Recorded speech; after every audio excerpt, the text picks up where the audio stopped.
Hey folks, Fernando doing another video for the More Survivalists. In this case, I'm going to be talking about the multi-tool made by Gerber, the Suspension NXT, I guess that would be NXT. So yeah, Gerber NXT is a multi-tool that I just got it and I'm going to be doing a little review for you guys.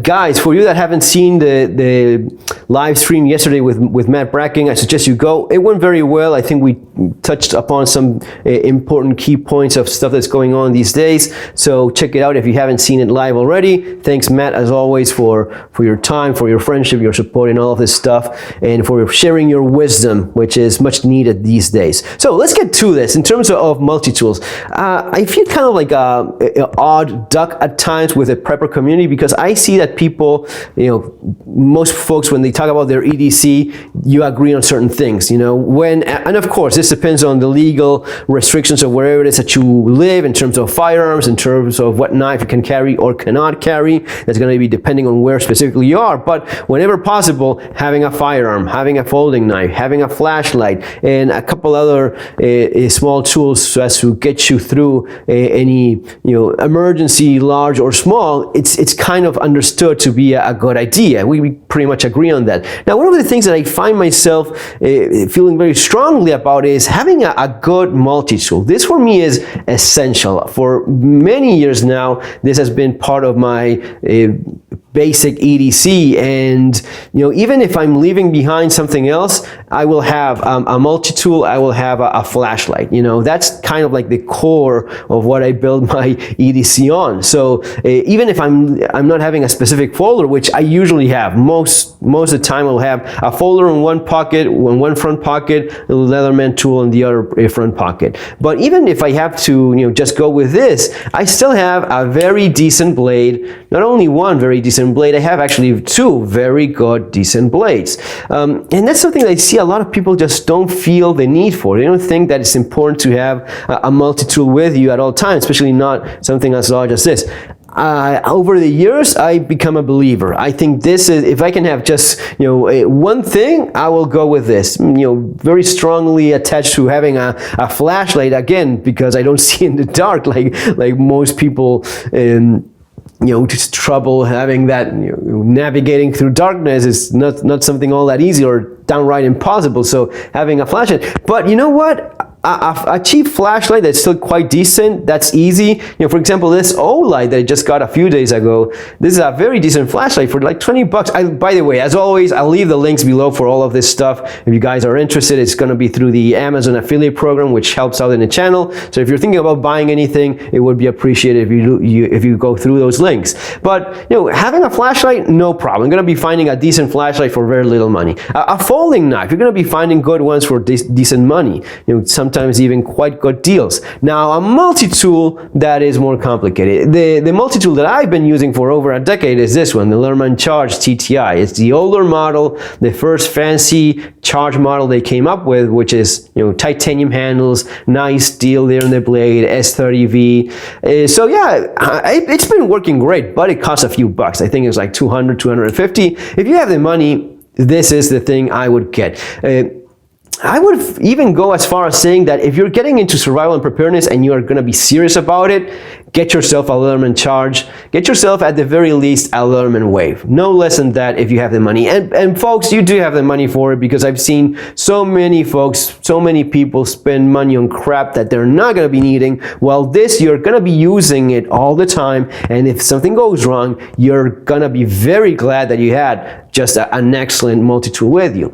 And still, I always look for a decent bargain, a good deal, something that's a lot more affordable and still quite decent. It is very difficult. Good multi-tools do cost quite a bit of money. One of the ones, one of the multi-tools I checked out and thought it could be a good deal was this one, the Gerber Suspension NXT. And pulled the trigger on it, here it is, and I'm kind of disappointed. I mean, just from the go, I knew that the design was not all that pleasant, and you definitely feel all the sharp edges around the multi-tool. Not only that, it is quite flimsy.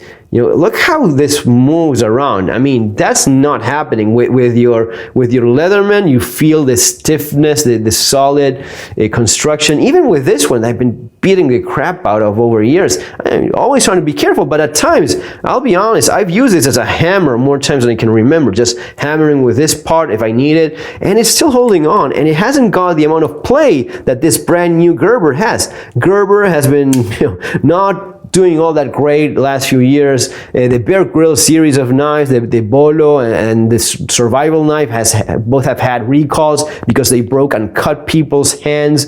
So the quality is really not all that great, and it's actually kind of crappy if I'm completely honest.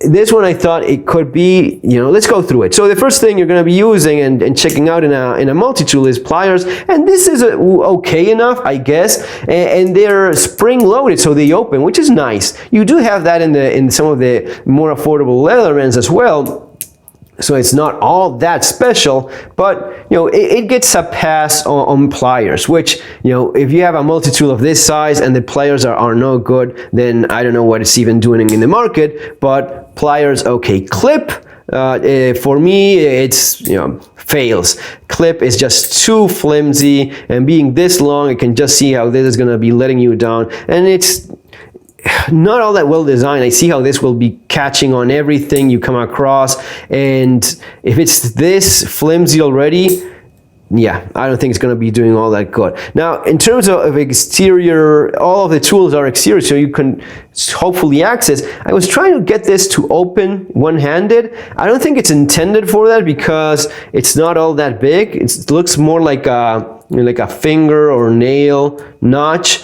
but if you push on it a little bit, you can get it to open single-handed, barely so. When you do open it, the blade is really kind of a disappointment. I mean, I have all this room for a bigger blade, and this is the kind of knife I'm stuck with. Just for comparison, this is the blade I get for a similar size of multi-tool. I mean, man, it's even bigger than the Charge and Wave. The Wave Charge is basically the same model, just fancier version of the Wave.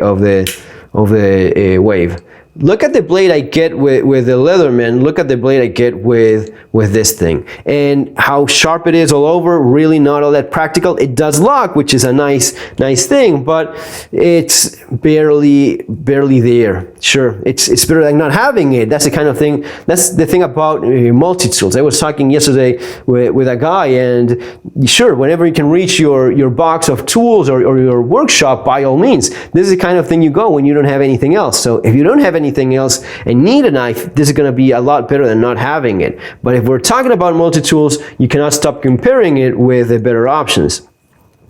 Locking, it has to be both sides. You just pull down on both, and this is working with a little spring that is not all that encouraging. It has a little spring that the moment it breaks, this will not work for you anymore.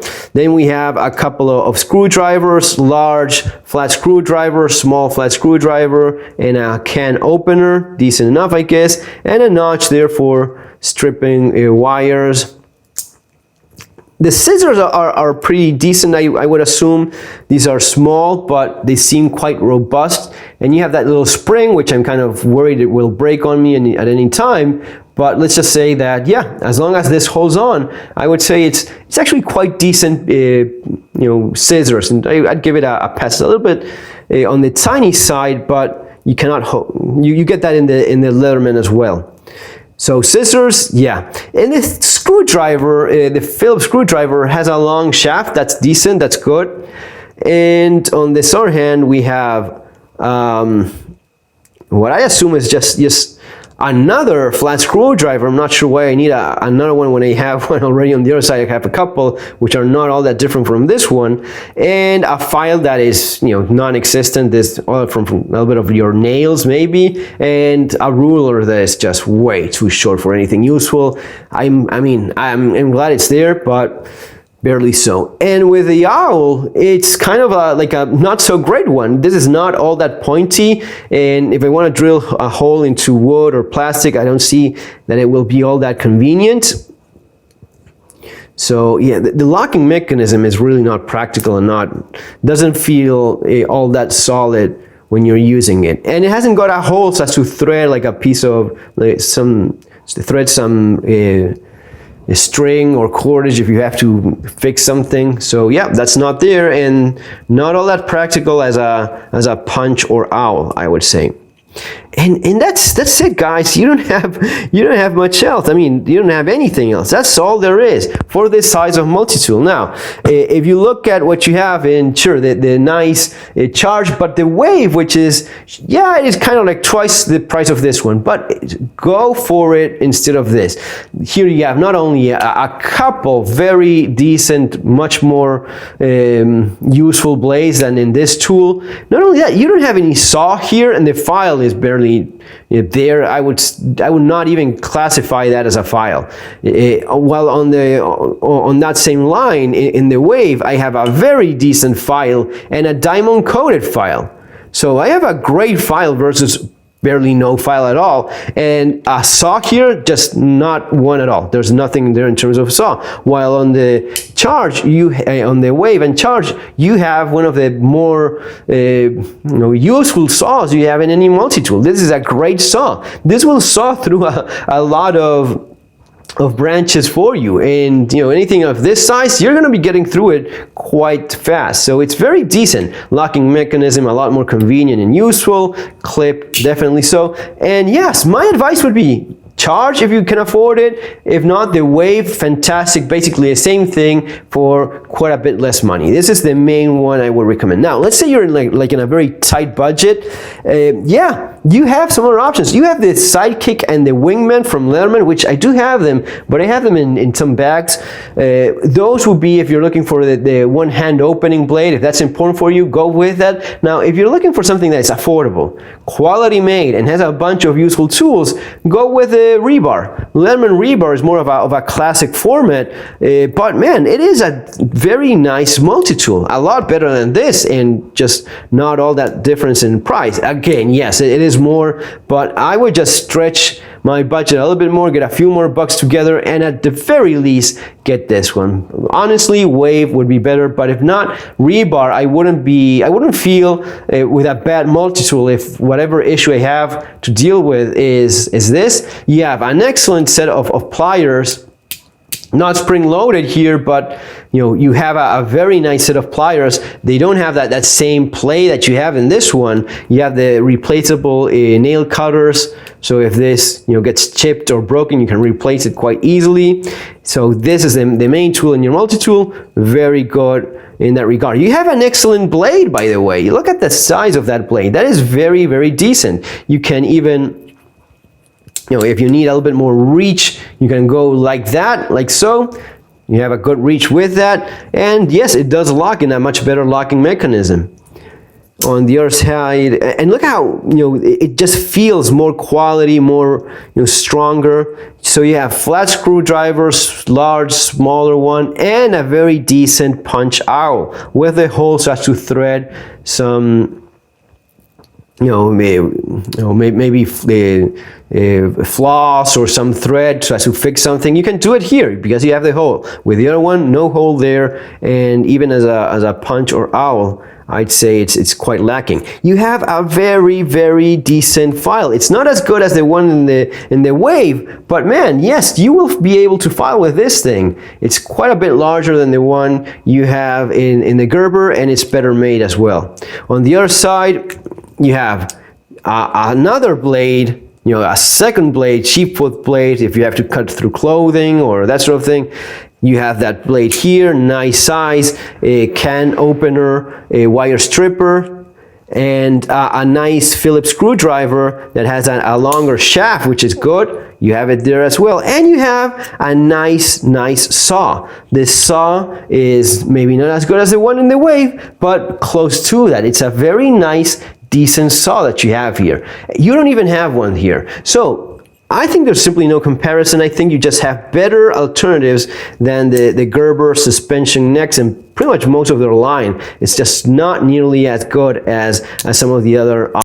out there. Folks, I leave the links for this stuff. If you're interested, links for my books if you're interested in this stuff. EDC, Practical Preparedness Survival, Street Survival Skills. I talk quite a bit about EDC and why it's important and the things I think you should have there, explaining why and all that. Links over there. See you in our next video, folks. Have a great day. Take care.